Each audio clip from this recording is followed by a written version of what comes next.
ನಮ್ಮ ಸರ್ಕಾರ ಇವತ್ತು ಶಕ್ತಿ ಯೋಜನೆ ಮಾಡಿದೆ.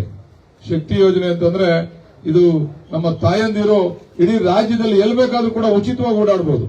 ಈಗೇನೋ ಒಂದು ಕಾರ್ಡ್ ಅನ್ನು ಕೂಡ ಇಂಟ್ರೊಡ್ಯೂಸ್ ಮಾಡ್ತಾರೆ ಅಂತ ಗೊತ್ತಾಯ್ತು ನನಗೆ. ಒಂದು ಕಾರ್ಡ್ ಅನ್ನು ಕೂಡ ಕೊಡ್ತಾ ಇದ್ದಾರೆ, ಯಾರ್ಯಾರು ಓಡಾಡಬೇಕು ಅಂತಕ್ಕಂಥದ್ದು, ಹೊರಗಡೆ ಇರ್ತಕ್ಕಂಥವ್ರಿಗೆ ಅನುಕೂಲ ಆಗಬಾರ್ದು ಅಂತ ಹೇಳಿ. ಬೇರೆ ಬೇರೆ ನಾವು ರಾಜ್ಯಗಳಲ್ಲಿ ನೋಡಿದೀವಿ, ಬರೀ ಆ ಜಿಲ್ಲೆ ವ್ಯಾಪ್ತಿಗೆ ಮಾತ್ರ ಕೊಟ್ಟವ್ರೆ ಅಧಿಕಾರ. ಆ ಜಿಲ್ಲೆನಲ್ಲಿ ಫ್ರೀಯಾಗಿ ಓಡಾಡಬಹುದು, ಬೇರೆ ಜಿಲ್ಲೆಗೆ ಹೋಗ್ಬೇಕು ಅಂತಂದ್ರೆ ಹಣ ಕೊಡಬೇಕು ಹೆಣ್ಮಕ್ಳು ಅಂತಕ್ಕಂಥದ್ದು. ಆದ್ರೆ ನಮ್ಮ ರಾಜ್ಯದಲ್ಲಿ ಅವತ್ತಿನ ನಮ್ಮ ಮುಖ್ಯಮಂತ್ರಿಗಳಾದಂತಹ ಸನ್ಮಾನ್ಯ ಸಿದ್ದರಾಮಯ್ಯನವರು ಅವರು ಮತ್ತೆ ನಮ್ಮ ಡಿ ಕೆ ಶಿವಕುಮಾರ್ ಅವತ್ತು ಅಧ್ಯಕ್ಷರಾಗಿದ್ದರು. ಡಿ ಕೆ ಶಿವಕುಮಾರ್ ಅವರು ಇಬ್ರು ಸೇರಿ ಪಂಚ ಗ್ಯಾರಂಟಿ ಯೋಜನೆಗಳನ್ನ ಜಾರಿಗೆ ತಂದರು. ಯಾರೋ ಚರ್ಚೆ ಮಾಡ್ತಾರೆ, ಯಾರು ಬೇರೆ ಬೇರೆಯವರು ಬೇರೆ ಪಕ್ಷದವರೆಲ್ಲ ಕೂಡ ಗ್ಯಾರಂಟಿಗಳನ್ನ ಅನೌನ್ಸ್ ಮಾಡವ್ರೆ. ಇವತ್ತು ಮಹಾರಾಷ್ಟ್ರದಲ್ಲಿ ಇನ್ನೂ ಕೂಡ ಅವ್ರು ಮಾಡಿರ್ತಕ್ಕಂಥದ್ದನ್ನ ಅವ್ರದೇ ಕೇಂದ್ರ ಸರ್ಕಾರ ಇದ್ರೂ ಕೂಡ ಅವರು ಈ ಗ್ಯಾರಂಟಿ ಯೋಜನೆಗಳನ್ನ ಅನುಷ್ಠಾನ ತರಲಿಕ್ಕೆ ಆಗಲಿಲ್ಲ. ಆದ್ರೆ ನಮ್ಮ ಅವತ್ತಿನ ಮುಖ್ಯಮಂತ್ರಿಗಳಾದಂತಹ ಸನ್ಮಾನ್ಯ ಸಿದ್ದರಾಮಯ್ಯನವರು, ನಮ್ಮ ಈಗಿನ ಮುಖ್ಯಮಂತ್ರಿಗಳಾದಂತಹ ಸನ್ಮಾನ್ಯ ಡಿ ಕೆ ಶಿವಕುಮಾರ್ ಅವರು ಸೇರಿ ಕೇವಲ 6 ತಿಂಗಳೊಳಗೆ ನಮ್ಮ ಎಲ್ಲಾ ಗ್ಯಾರಂಟಿ ಯೋಜನೆಗಳನ್ನ ಮಂಜೂರಾತಿಯನ್ನ ಕೊಟ್ಟಂತ ಕೀರ್ತಿ ಯಾವ್ದಾದ್ರು ರಾಜ್ಯಕ್ಕಿದ್ರೆ ಅದು ಕರ್ನಾಟಕ ರಾಜ್ಯಕ್ಕೆ ಮತ್ತೆ ಕಾಂಗ್ರೆಸ್ ಪಕ್ಷಕ್ಕೆ ಅಂತಕ್ಕಂಥದ್ದನ್ನ ಈ ಸಂದರ್ಭದಲ್ಲಿ ನಾನು ಹೇಳಲಿಕ್ಕೆ ಇಚ್ಛೆ ಪಡ್ತಾ, ಇದರ ಪ್ರಯೋಜನವನ್ನ ಸಾಕಷ್ಟು ಜನ ನಮ್ಮ ಹೆಣ್ಮಕ್ಳು ಪಡ್ಕೊಂಡಿದ್ದಾರೆ. ಎಲ್ಲ ಕಡೆ ಹೋಗ್ತಕ್ಕಂಥದ್ದು. ಇವಾಗ ಯಾರು ನೀವು ಗಂಡಸುಗಳು ಯಾರು ಭಯಂಗಿಲ್ಲ. ಇವಾಗ ಬೈದ್ರೆ ಸಾಕು ತವ್ರ ಮನೆಗೆ ಗಂಟೆ ಮುಟ್ಟ ಕಟ್ಕೊಂಡು ಹೋಯ್ತಾ ಇರ್ತಾರೆ. ಕಾಸು ಕೊಡಂಗಿಲ್ಲ, ಏನಿಲ್ಲ. ನೀವು ಹೋಗಿ ಹುಡುಗರು ಕರ್ಕೊಂಡ್ ಬರ್ಬೇಕು. ನೀವು ಹೋಗ್ಬೇಕಾದ್ರೆ ಬಸ್ ಚಾರ್ಜ್ ಕೊಡ್ಬೇಕು, ಅವ್ರು ಹೋಗ್ಬೇಕಾದ್ರೆ ಏನು ಬಸ್ ಚಾರ್ಜ್ ಕೊಡಂಗಿಲ್ಲ. ಅವ್ರು ಎಲ್ಲಿ ಬೇಕಾದ್ರೆ ಓಡಾಡ್ಬೋದು ಹೆಣ್ಮಕ್ಳು. ಹಂಗೆ ಯಾವ ದೇವಸ್ಥಾನಕ್ಕೆ ಬೇಕಾದ್ರೂ ಹೋಗ್ಬೋದು. ಇವಾಗ ನಮ್ಮ ರಾಜ್ಯದಲ್ಲಿ ಇರ್ತಕ್ಕಂಥ ಮೂಲೆ ಇರ್ತಕ್ಕಂಥ ಯಾವುದೇ ದೇವಸ್ಥಾನಕ್ಕೆ ನಮ್ಮ ಹೆಣ್ಮಕ್ಳುಗಳು ಇದುವರೆಗೂ ಎಷ್ಟೋ ಜನ ಧರ್ಮಸ್ಥಳ ನೋಡಿರ್ಲಿಲ್ಲ, ಮಹದೇಶ್ವರನ ಬೆಟ್ಟ ನೋಡಿರ್ಲಿಲ್ಲ.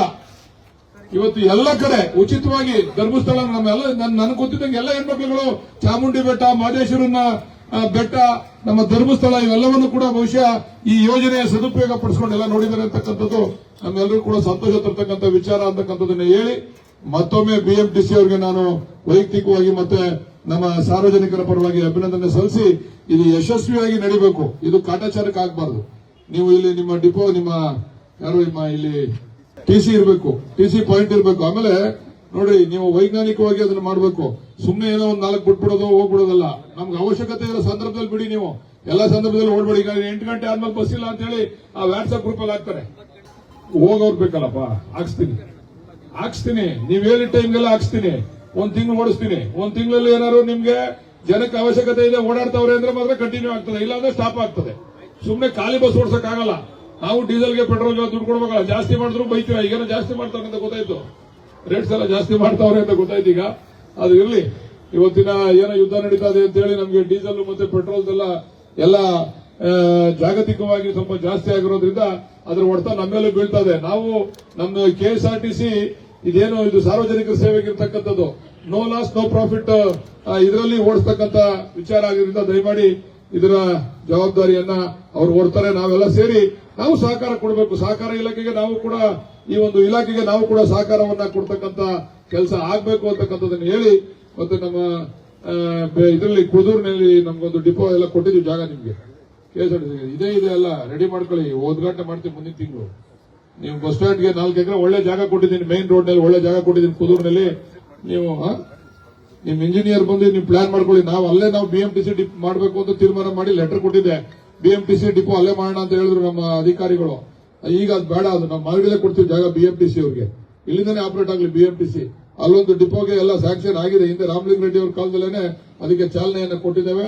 ಜಾಗನೂ ಕೂಡ ನಿಮ್ಮ ಇಲಾಖೆಗೆ ಹ್ಯಾಂಡ್ ಓವರ್ ಮಾಡಿದ್ದೇವೆ. ದಯಮಾಡಿ ಅಲ್ಲೊಂದು ಕೆಎಸ್ಆರ್ಟಿಸಿ ಡಿಪೋ ಆಗಬೇಕು ಅಂತಕ್ಕಂಥದನ್ನ ಒತ್ತಾಯಪೂರ್ವಕವಾಗಿ ತಮ್ಗೆ ಹೇಳ್ತಾ, ಮುಖ್ಯಮಂತ್ರಿಗಳ ಕಾರ್ಯಕ್ರಮ ಇದೆ. ಬಹುಶಃ ಮುಂದಿನ ತಿಂಗಳಲ್ಲಿ ಮುಖ್ಯಮಂತ್ರಿಗಳ ಕಾರ್ಯಕ್ರಮ ಇದೆ. ಅವಾಗ ಡಿಪೋಗೆ ಶಂಕುಸ್ಥಾಪನೆ ಆಗಬೇಕು. ಆ ದಿಕ್ಕಿನಲ್ಲಿ ನೀವು ರೆಡಿ ಆಗಬೇಕು. ನೀವು ಯಾವಾಗ ಮುಖ್ಯಮಂತ್ರಿಗಳು 1 ವಾರ 15 ದಿನ ಟೈಮ್ ಕೊಟ್ಬಿಡ್ತಾರೆ, ನೀವು ರೆಡಿ ಆಗಿರ್ಬೇಕು. ಅದನ್ನ ನೀವು ಶಂಕುಸ್ಥಾಪನೆ ಮಾಡಲಿಕ್ಕೆ ರೆಡಿ ಆಗಿರ್ಬೇಕು ಅಂತಕ್ಕಂಥ ವಿಚಾರವನ್ನ ಹೇಳ್ತಾ, ನಾವು ಸಾರ್ವಜನಿಕರು ಇದರ ಸದುಪಯೋಗವನ್ನ ಪಡಿಸ್ಕೋಬೇಕು. ಇವತ್ತು ನಮ್ಮ ಸರ್ಕಾರ ನುಡಿದಂತೆ ನಡೆದಂತ ಸರ್ಕಾರ ನಡೀತಾ ಇದೀವಿ. ಪ್ರತಿ ಹಂತದಲ್ಲೂ ಕೂಡ ಇವತ್ತು ಕೋಟೆ ವಿಚಾರ ನಮ್ಮ ನಿಖಿತ್ ಮೌರ್ಯ ಅವರು ಹೇಳಿದ್ರು, ಅದಕ್ಕೂ ಕೂಡ ಕೇಸ್ ಹಾಕಿದ್ರು. ನಾನು ಇಲ್ಲಿ ಮಧ್ಯ ಇತ್ತಲ್ಲ ಈ ರೋಡ್, ಆ ರೋಡ್ ಮಧ್ಯ ಈ ಕೋಟೆ ಹೊಡೆದ್ಬಿಟ್ಟು ಮಧ್ಯ ಇತ್ತು ರೋಡ್ ಮೊದಲು, ಇದನ್ನ ತೆಗೆದು ಆ ಕೋಟೆನ ಕ್ಲೋಸ್ ಮಾಡಿ ಈ ರೋಡ್ ಇಲ್ಲ ಈ ಕಡೆಯಿಂದ ಮಾಡಿದೆ. ಇಲ್ಲೆಲ್ಲ ಸಿಕ್ಕಾಪಟ್ಟೆ ಕಂಕ ಇತ್ತು. ನಮ್ಮ ಹಾಸ್ಪಿಟಲ್ ಹಿಂದ್ಗಡೆ ಆ ಗಲೀಜು, ಒಳಗಡೆ ಹೋಗಕ್ ಆಗ್ತಿಲ್ಲ, ಅಷ್ಟೊಂದು ವಾಸನೆ ಇತ್ತು. ಅದನ್ನ ತೆಗೆದು ಆ ರೋಡ್ ನ ಕ್ಲೋಸ್ ಮಾಡಿ ರೋಡ್ ನ ಈ ಕಡೆಯಿಂದ ಹೊರಗಡೆ ಹೋಗ್ತಕ್ಕಂಥದಕ್ಕೆ ಅವಕಾಶವನ್ನ ಮಾಡಿಕೊಟ್ಟೆ. ಏನಂದ್ರೆ 4-5 ಬಾರಿ ನನ್ನನ್ನ ಈ ಭಾಗದ ಜನ ಗೆಲ್ಸಿದ್ದಾರೆ. ನಾನು ಎಷ್ಟು ಕೆಲಸ ಮಾಡಿದ್ರು ಋಣ ತೀರ್ಸಕ್ ಆಗಲ್ಲ. ಒಬ್ಬ ಶಾಸಕ 5 ಬಾರಿ ಗೆಲ್ತಕ್ಕಂಥದ್ದು ಸುಲಭದ ಮಾತಲ್ಲ. ಇವರು ಆಶೀರ್ವಾದ ಮಾಡಿದ್ದಾರೆ. ಆಶೀರ್ವಾದದ ಋಣ ಎಷ್ಟು ಕೆಲಸ ಮಾಡಿದ್ರು ತಿರ್ಸಕ್ ಆಗೋದಿಲ್ಲ. ಆದ್ರೆ ಇವತ್ತು ನಮ್ಮ ಮುಖ್ಯಮಂತ್ರಿ ಇದ್ದಾರೆ, ನಮ್ಮ ಸರ್ಕಾರ ಇದೆ, ನನ್ನ ಜವಾಬ್ದಾರಿ ಜಾಸ್ತಿ ಇದೆ. ನಾನು ಭಾನುವಾರ ಅಧಿಕಾರಿಗಳಿಗೆ ಹೇಳ್ತೇನೆ, ನಾನು ಶನಿವಾರ ಭಾನುವಾರ ಕಂಪಲ್ಸರಿ ನನ್ನ ಕ್ಷೇತ್ರದಲ್ಲಿ ಇರ್ತೇನೆ. ಯಾವ ಅಧಿಕಾರಿಗಳು ರಜೆ ಬೇಕು ಅಂದ್ರೆ ಮೊದಲೇ ನನ್ಗೆ ಹೇಳ್ಬೇಕು, ಇಲ್ಲ ಅಂದ್ರೆ ಟ್ರಾನ್ಸ್ಫರ್ ಮಾಡ್ಕೊಂಡು ಹೊರಡಬಿಡ್ಬೋದು. ನೀವು ಶನಿವಾರ ಭಾನುವಾರನು ಕೂಡ ಕೆಲಸ ಮಾಡ್ತೀನಿ ಅಂತಕ್ಕಂಥ ಮನಸ್ಥಿತಿ ಇದ್ರೆ ಮಾತ್ರ ನಮ್ಮ ಜಿಲ್ಲೆನಲ್ಲಿರಿ. ಆ ಜಿಲ್ಲೆ ಯಾಕಂದ್ರೆ ನಮ್ದು ಇಡೀ ರಾಜ್ಯ ನೋಡ್ತಾ, ಇಡೀ ದೇಶ ನೋಡ್ತದೆ, ಮುಖ್ಯಮಂತ್ರಿಗಳ ಜಿಲ್ಲೆ. ನಮ್ಗಳ ಜವಾಬ್ದಾರಿ ಜಾಸ್ತಿ ಇದೆ, ಅಧಿಕಾರಿಗಳಿಂದ ನನ್ನಿಂದ ಹಿಡಿದು ಎಲ್ಲರೂ ಜವಾಬ್ದಾರಿ ಜಾಸ್ತಿ ಇದೆ. ನಾವು ಜನಸ್ನೇಹಿಯಾಗಿ ಕೆಲಸ ಮಾಡ್ತಕ್ಕಂಥ ಕಾರ್ಯಕ್ರಮವನ್ನು ಹಮ್ಮಿಕೊಂಡು ಮಾಡಬೇಕಾಗ್ತದೆ. ದಯಮಾಡಿ ನೀವು ಶನಿವಾರ ಭಾನುವಾರ ಒಂದು ಭಾನುವಾರ ಬಂದ್ರೆ ಸೋಮವಾರ ಬೇಕಾದ್ರೆ ಸ್ವಲ್ಪ ರೆಸ್ಟ್ ತಗೊಳ್ಳಿ, ಏನಾಗಲ್ಲ. ಆದ್ರೆ ನಾವು ನಮ್ಮ ಕಾರ್ಯಕ್ರಮ, ನಾವು ಮಂತ್ರಿ ಆಗಿರೋದ್ರಿಂದ ಇಡೀ ರಾಜ್ಯದ ಜವಾಬ್ದಾರಿ ಮುಖ್ಯಮಂತ್ರಿಗಳನ್ನು ಕೊಟ್ಟಿರೋದ್ರಿಂದ ನನಗೆ ಫ್ರೀ ಆಗಿರ್ತಕ್ಕಂಥದ್ದು ಶನಿವಾರ ಭಾನುವಾರನೇ ಅನಿವಾರ್ಯ. ನನಗೆ ಶುಕ್ರವಾರ ಶನಿವಾರ ಭಾನುವಾರ ನನ್ನ ಕ್ಷೇತ್ರಾದ್ಯಂತ ಇರ್ತೀನಿ. ದಯಮಾಡಿ ಎಲ್ಲ ಅಧಿಕಾರಿಗಳು ನನಗೆ ಸಹಕಾರ ಕೊಡಬೇಕು, ಜಿಲ್ಲೆ ಮಟ್ಟದ ತಾಲೂಕು ಮಟ್ಟದ ಅಧಿಕಾರಿಗಳು ನನಗೆ ಸಹಕಾರ ಕೊಡಬೇಕು ಅಂತ ತಮ್ಮಲ್ಲಿ ಕೇಳ್ತಾ